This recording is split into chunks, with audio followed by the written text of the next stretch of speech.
l'importance de la sagesse. Pas la sagesse humaine, mais la sagesse selon Dieu. Ça va être quelque chose, je ne sais pas si vous avez entendu déjà parler de la sagesse, de l'importance de la sagesse dans la place du chrétien, et nous devons être des chrétiens sages, nous devons être des disciples sages.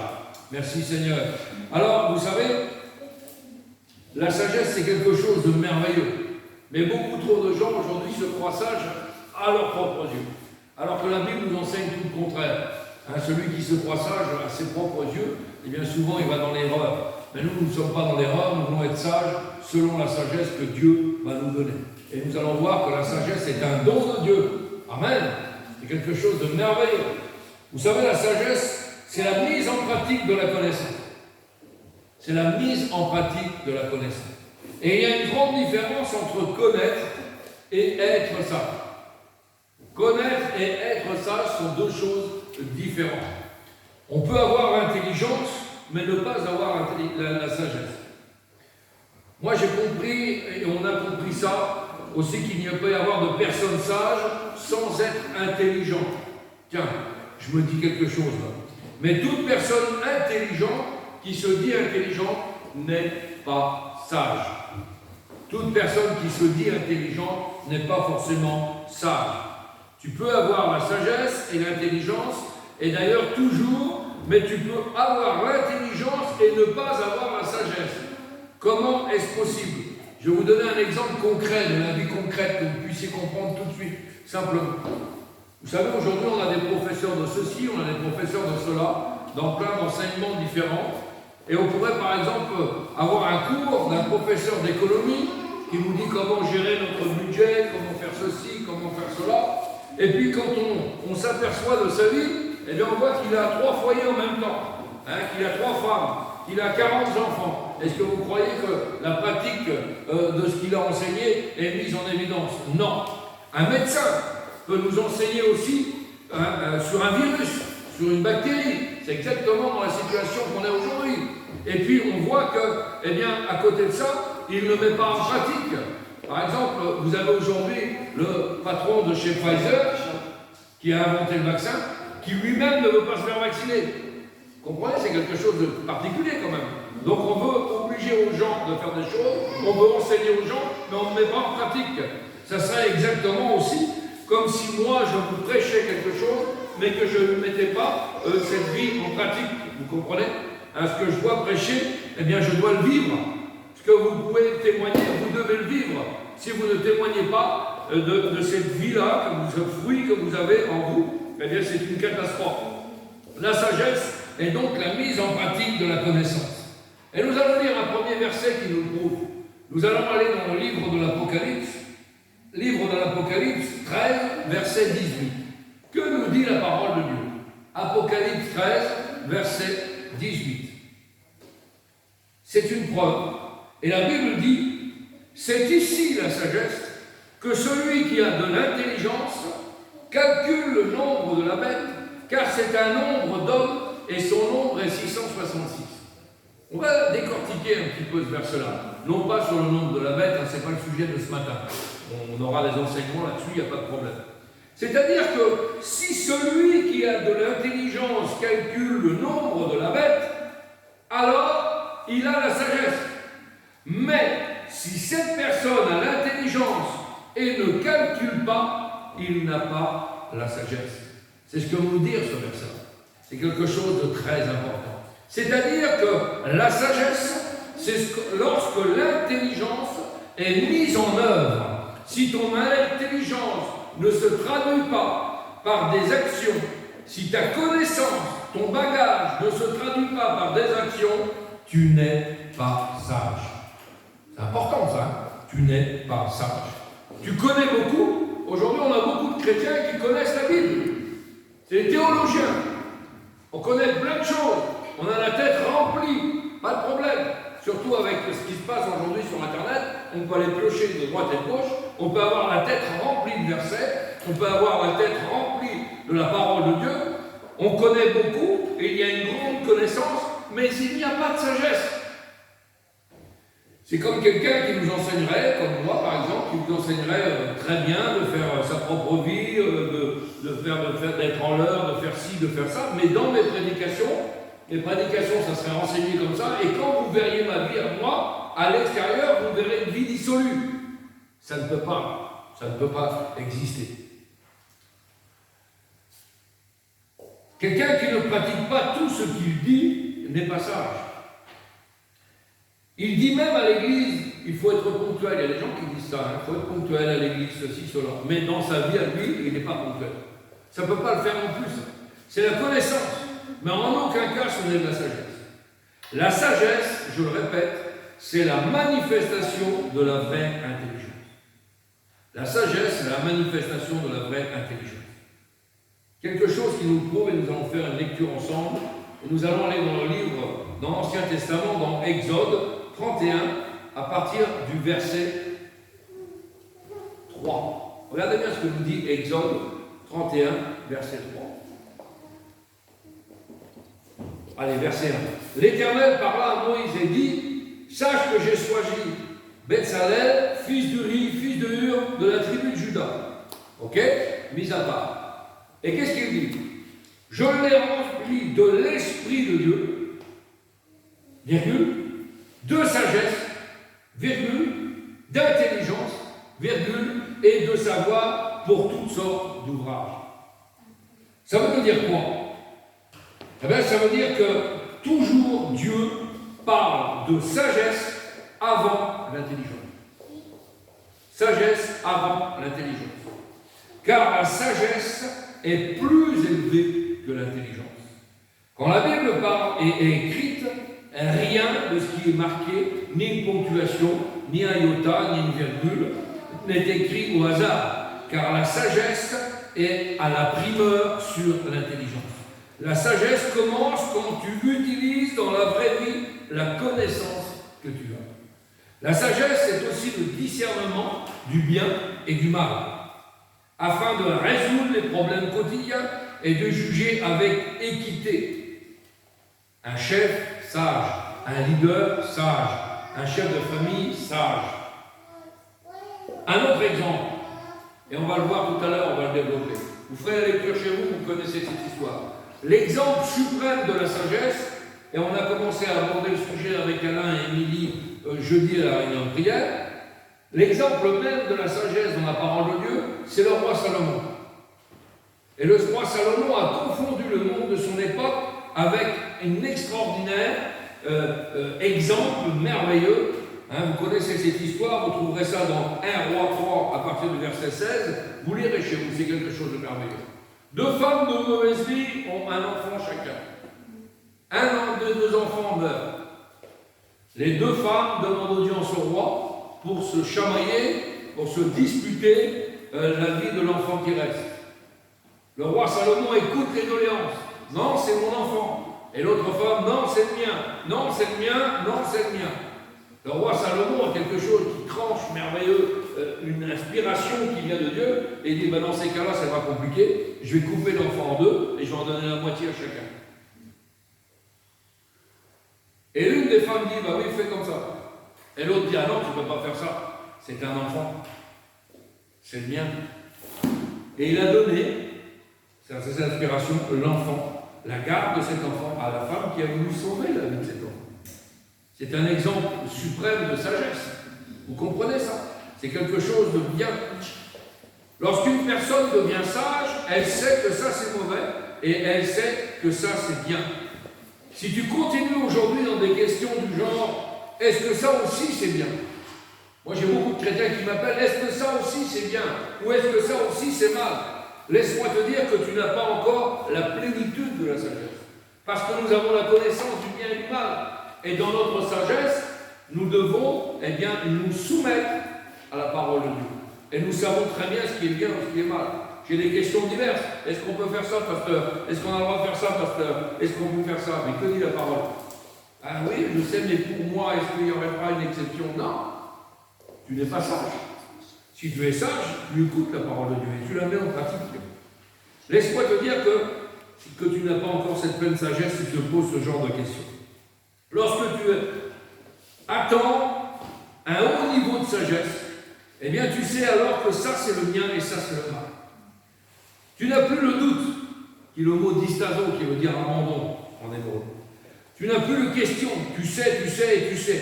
C'est un discernement clair, la sagesse. C'est quelque chose de clair, c'est tranché. Et en plus, tu as une manière de juger avec équité. Tu es juste dans ton jugement. C'est-à-dire que tu ne prends pas parti. Des fois, on a des conflits autour de nous, et puis on prend parti parce que c'est plus près de nous, c'est plus proche de nous charnellement. Non, si la parole de Dieu nous dit d'être sage, il faut être équitable. Quelqu'un qui est équitable, c'est quelque chose de merveilleux. Lorsque tu donnes des jugements, on entend Dieu par toi. Est-ce que ça se vérifie dans votre vie? C'est-à-dire qu'on demande une question, on peut t'interroger sur quelque chose, et les gens qui s'attendent à une prise de position, à travers la parole que tu vas prononcer, on entend Dieu à travers ta bouche. Quelle merveille! C'est quelqu'un qui est sage. La sagesse, c'est la clé du succès. C'est quelque chose de merveilleux. La sagesse, c'est la clé de la réussite. La sagesse, c'est la clé de la victoire. La sagesse, c'est la clé du bonheur. Mon frère, ma soeur, si tu as le même niveau, si tu as le même bagage, vous avez étudié dans les mêmes endroits, mais tu vois, il réussit plus que toi. Sache qu'il y a bien une différence entre toi et lui. Il a une sagesse que tu n'as pas forcément. Alors la première clé pour réussir n'est pas seulement la prière, mais aussi la sagesse. La sagesse fait réussir les hommes ou les femmes. Bien-aimés frères et sœurs, bien souvent tu cherches le succès, alors que le succès est dans une inspiration que Dieu t'a donnée. C'est la sagesse. Ça vient de Dieu. La Bible dit ceci, dans le livre des Proverbes, et dans le livre des Proverbes, vous ferez la vérification chez vous, il y a plus de 74 versets qui parlent de la sagesse. Si Dieu a trouvé bon de parler de la sagesse dans le livre des Proverbes 74 fois, c'est bien parce qu'il y a une raison. Alors, qu'elle nous dit? Eh bien, le livre des Proverbes 8, verset 14. Le conseil et le succès m'appartiennent, je suis l'intelligence. Tu veux le succès? Va auprès de la sagesse. Tu veux le conseil? Va auprès de la sagesse. Tu veux la force? Va auprès de la sagesse. Un homme sage est plus fort qu'un homme fort. Qu'est-ce que tu veux dire, pasteur? Un homme sage est plus fort qu'un homme sage, fort. Souvent, je prends une image, vous savez, on voit des choses aujourd'hui dans l'agressivité dans la société actuelle, et on voit des conflits. Et je le dis d'avance, moi j'étais comme ça dans le monde, j'étais un bagarreur. Mais aujourd'hui on ne se bagarre plus. L'homme le plus intelligent, c'est pas celui qui quitte la veste, c'est celui qui la garde. Est-ce que vous comprenez? Parce qu'il y en a, en 2 minutes, ils sont prêts à faire feu. Non, c'est celui qui garde la veste et qui aura un mot ou une attitude adéquate. Celui-là, c'est un homme sage. Un exemple. Entre l'homme et le lion, je vous pose une question. Qui est le plus fort?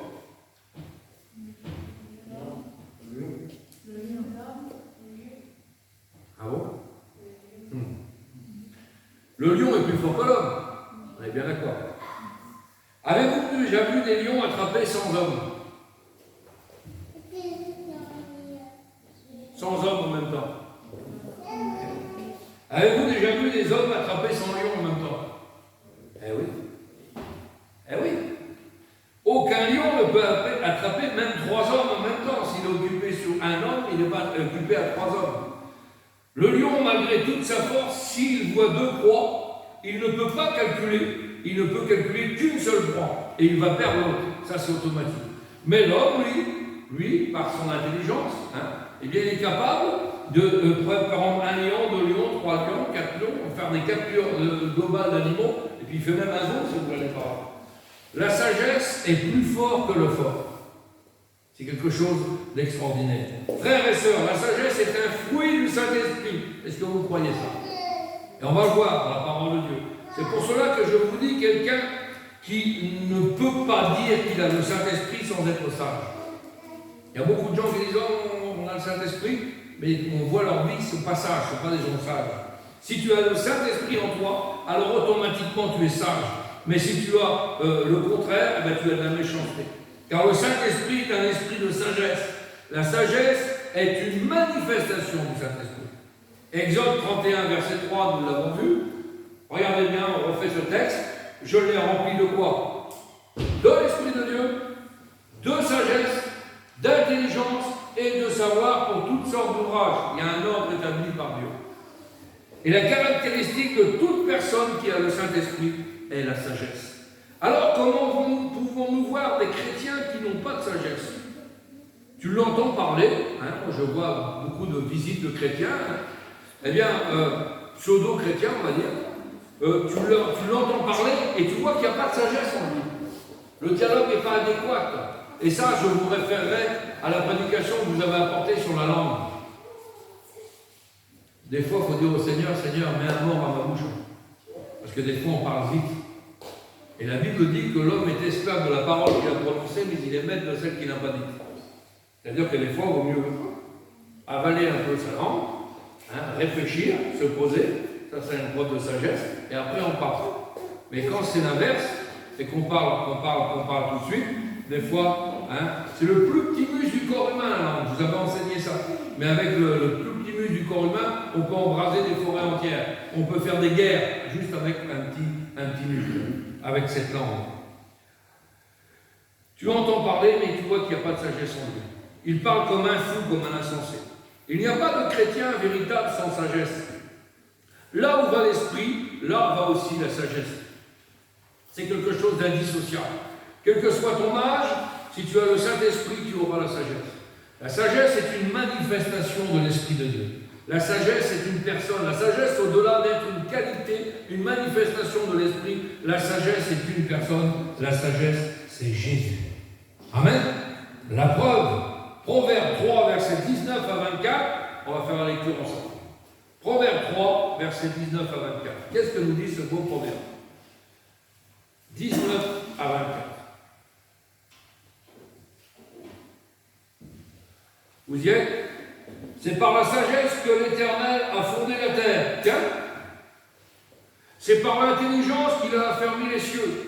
C'est par sa science que les abîmes se sont ouverts et que les nuages disent-ils la rosée. Mon fils, que ces enseignements ne s'éloignent pas de tes yeux, garde la sagesse et la réflexion, elles seront la vie de ton âme et l'ornement de ton cou, alors tu marcheras avec assurance dans ton chemin et ton pied ne te heurtera pas, et si tu te couches, tu seras sans crainte. Important la sagesse, hein? C'est très important la sagesse.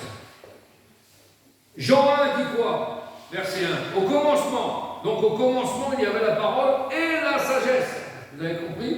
C'est-à-dire que Dieu nous a créés avec intelligence et sagesse. Quelque chose de merveilleux dans le corps humain. Quand je regarde mon corps humain, moi, hein, je ne me regarde pas pour dire je suis beau, mais quand vous regardez comment on est fait, comment on a été créé, le Seigneur a fait les choses merveilleusement bien. On a des sourcils. Pourquoi on a des sourcils? Si on transpirait beaucoup et qu'on n'aurait pas de sourcils, ben ça nous tomberait dans les yeux, ça piquerait. On a les yeux, ils font ça, tac, tac, tac, tac, tac. Aussi pourquoi? Parce que quand un danger arrive, tac, tac, tac, ça se ferme. Imaginez-vous, pourquoi que le Seigneur nous a pas mis avec un nez ici, là? Non. Parce que si on aurait été noyé par la pluie, vous comprenez? On n'aurait pas pu respirer. C'est quelque chose d'extraordinaire. Le corps humain est merveilleusement bien fait. C'est quelque chose d'extraordinaire. Le corps humain fabrique des anticorps contre ce virus-là. Hein, contre d'autres virus, c'est les anticorps. C'est-à-dire que quand il y a quelque chose qui nous atteint, le système que nous avons en nous, la création humaine, la création de Dieu, a fait que nous soyons capables de fabriquer des anticorps contre la grippe, contre ci, contre ça. C'est quelque chose de merveilleux. Vous imaginez un petit peu la sagesse qu'il a fallu pour créer ce corps glorieux. C'est quelque chose, quand on imagine comment on est fait, c'est quelque chose juste de sensationnel. Le Seigneur a créé les choses merveilleusement. Comme je vous l'ai dit tout à l'heure, il y a plus de 74 versets dans le livre des Proverbes sur la sagesse. Un proverbe, pourquoi? Parce qu'un proverbe est une parole de sagesse. Souvent, ces mots semblent ne pas vouloir dire grand-chose, mais quand on y réfléchit bien, on se rend compte qu'ils veulent dire quelque chose d'intelligent. Connais-tu des proverbes? Comment peux-tu être malin et savoir ce qu'il faut faire?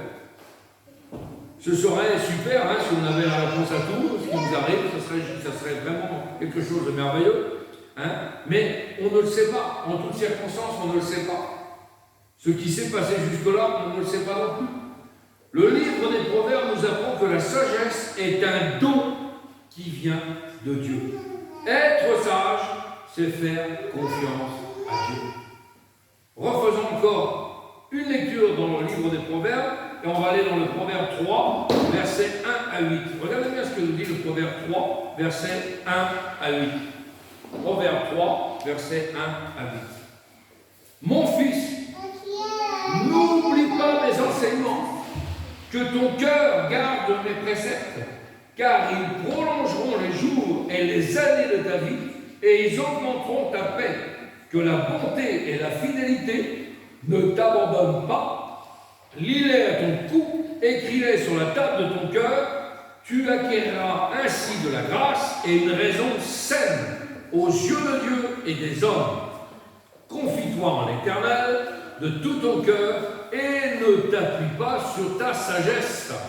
Reconnais-le dans toutes tes voies et il aplanira tes sentiers. Ne sois point sage à tes propres yeux, crains l'Éternel et détourne-toi de toi du mal, car ce sera la santé pour tes muscles et un rafraîchissement pour tes os. Merveilleux enseignement là, il y a beaucoup à tirer de ce proverbe. C'est quelque chose de merveilleux. 1 Chronique 22, verset 12, il nous dit quoi? Veille seulement l'Éternel t'accorder de la sagesse et de l'intelligence. Donc on n'est pas capable de l'avoir nous-mêmes. Il faut que Dieu nous l'accorde. Si nous sommes intelligents, c'est parce que Dieu t'a rendu intelligent. Merci Seigneur. Si tu as de la sagesse, c'est parce que Dieu t'a donné de la sagesse. Merci Seigneur. Les proverbes nous disent que la sagesse est bon. Et en plus, il est plus beau, il est meilleur encore plus que la valeur, que l'argent et les bijoux. C'est quelque chose de merveilleux, ça. C'est le chemin vers une vie sûre et heureuse, cette sagesse. Plein de proverbes. Je vous dis 74, on ne va pas tous les faire. Proverbe 10, verset 13. La sagesse est sur les lèvres de l'intelligent. La sagesse est sur les lèvres de l'intelligent. Proverbe 14, verset 33. Dans un cœur intelligent repose la sagesse. Proverbe 19, verset 11. L'homme qui a la sagesse est lent à la colère. Et Proverbe 29, verset 3, un homme qui aime la sagesse réjouit son père. Est-ce que vous réjouissez votre père dans le ciel? Si vous manquez de sagesse, moi j'en manque. Il n'y a pas de problème, moi je lève mes deux mains aussi, on n'est pas jamais assez sage, jamais assez sage. Eh bien, on réjouit notre père quand on aime la sagesse. Un homme qui aime la sagesse réjouit son père.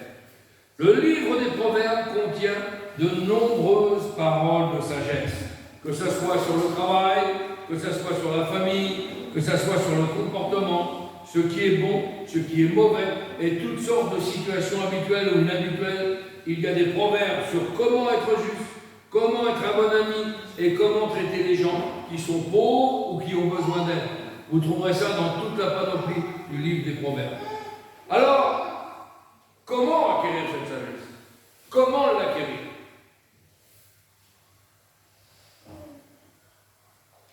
Eh bien, nous allons le lire ensemble, encore dans le livre des Proverbes. Comment acquérir cette sagesse? Regardez bien ce que vous nous l'avez dit. Proverbe 1, à partir du verset 23. Proverbe 1, à partir du verset 23. Là, il y en a beaucoup qui ne veulent pas dans ce Dieu-là. Il y en a beaucoup qui n'en veulent pas. Tournez-vous pour écouter mes réprimandes. Tac. Voici, je répandrai sur vous mon esprit. Je vous ferai connaître mes paroles. Puisque j'appelle et que vous résistez, puisque j'étends ma main et que personne n'y prend garde, puisque vous rejetez tous mes conseils et que vous n'aimez pas mes réprimandes, moi aussi je rirai quand vous serez dans le malheur et je me moquerai quand la terreur vous saisira. C'est quelque chose de terrible. Eh bien oui, pour acquérir cette sagesse, il faut pouvoir écouter les réprimandes, il faut pouvoir écouter les conseils, il faut pouvoir écouter les reproches de Dieu. Les avertissements, c'est-à-dire les recevoir, y être attentif, les retenir, marcher, mais ne pas devoir abandonner. Vous savez, la sagesse, en grec, c'est le mot sophos. Ça veut dire habile, ça veut dire expert, ça veut dire connaissance des choses, naturelles ou acquises. Ça veut dire aussi circonspection, retenue, maîtrise de soi, docilité en parlant avec les enfants. Et un sage, c'est quelqu'un qui est prudent, il est modéré, il est retenu, il n'est point turbulent, il est posé, il est doux, il est obéissant, il est conforme aux règles de la sagesse. Ça fait beaucoup de choses, ça.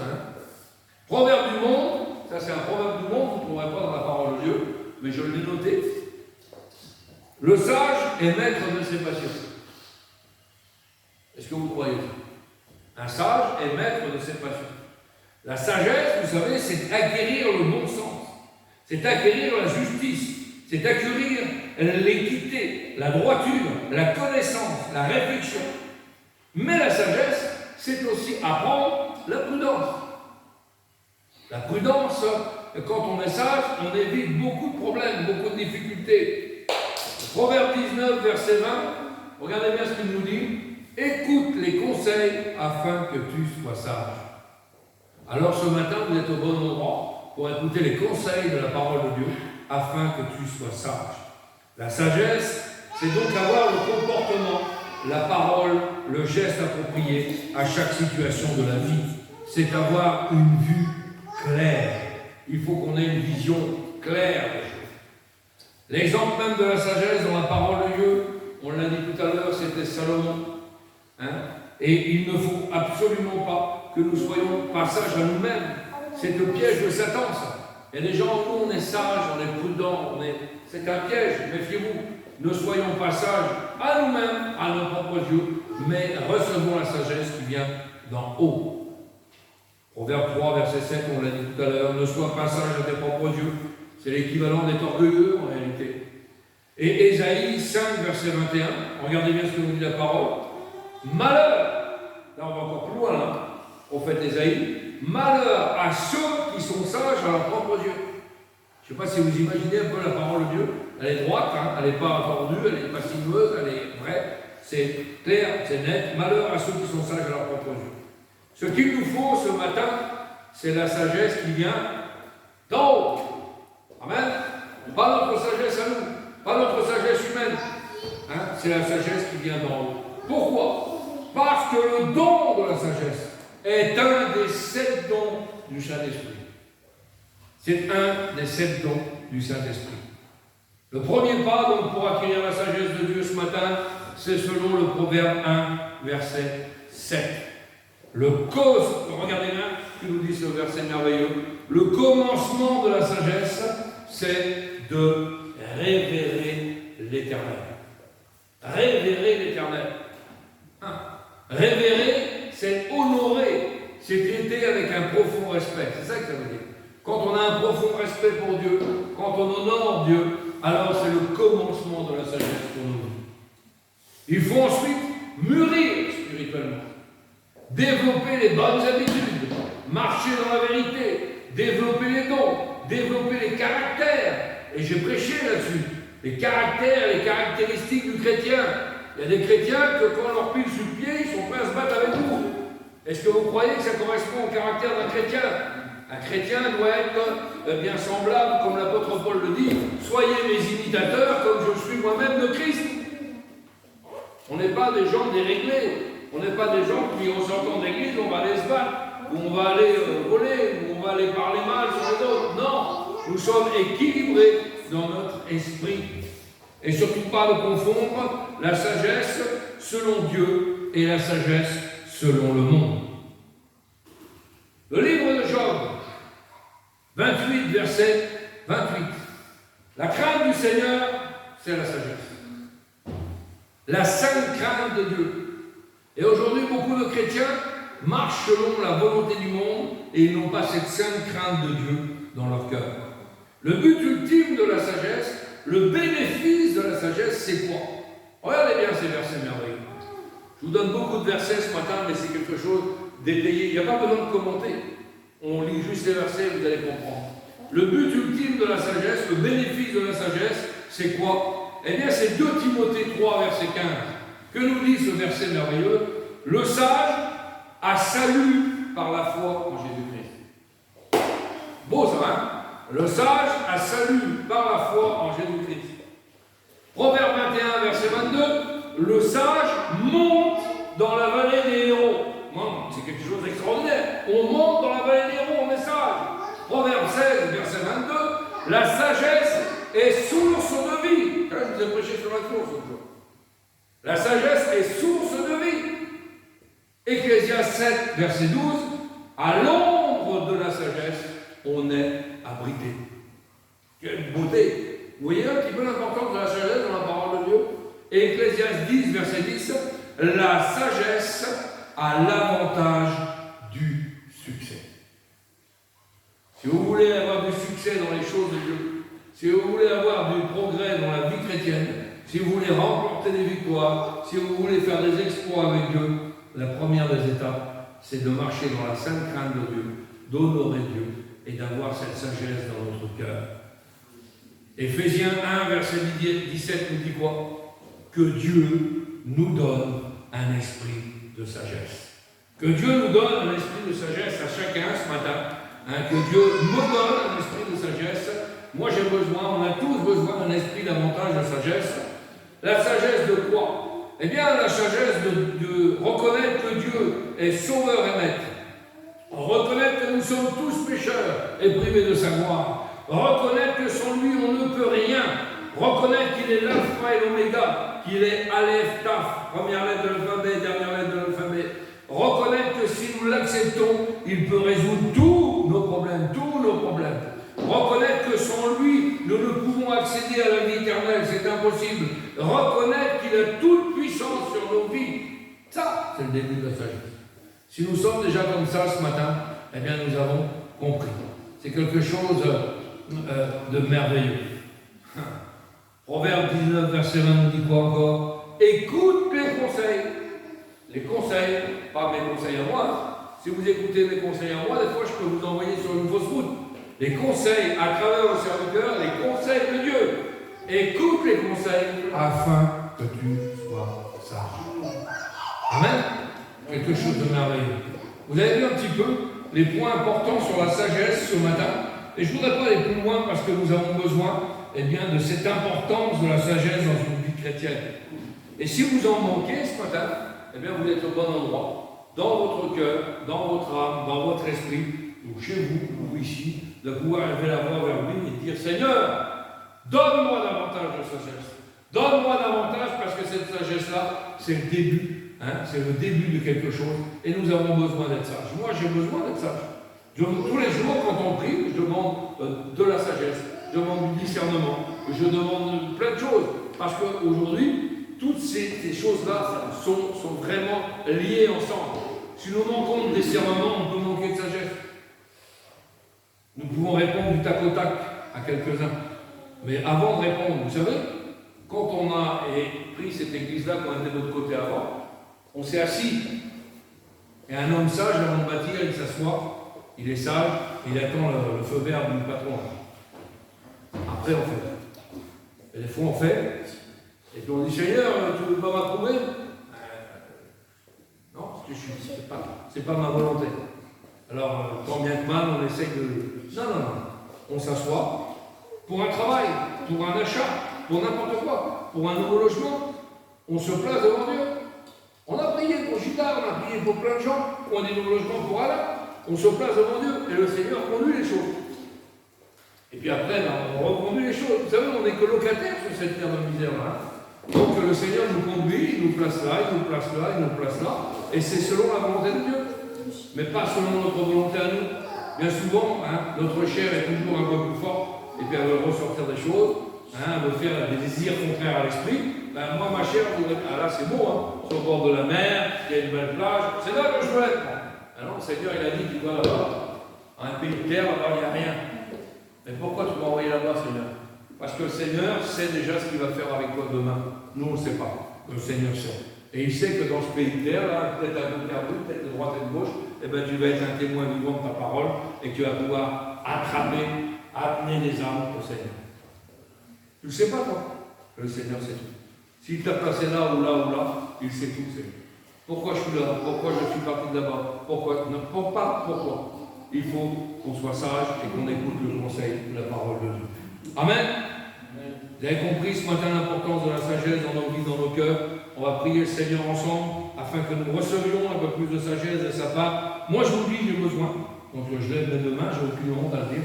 Hein, c'est pas parce qu'on est serviteur de Dieu qu'on est supérieur. On est tous pareils. Je suis peut-être le plus petit d'entre vous. Il n'y a pas de chef ici. Hein. Le chef, il est là-haut. Le chef de l'Église, c'est Christ. Nous sommes tous des instruments entre ses mains. Amen.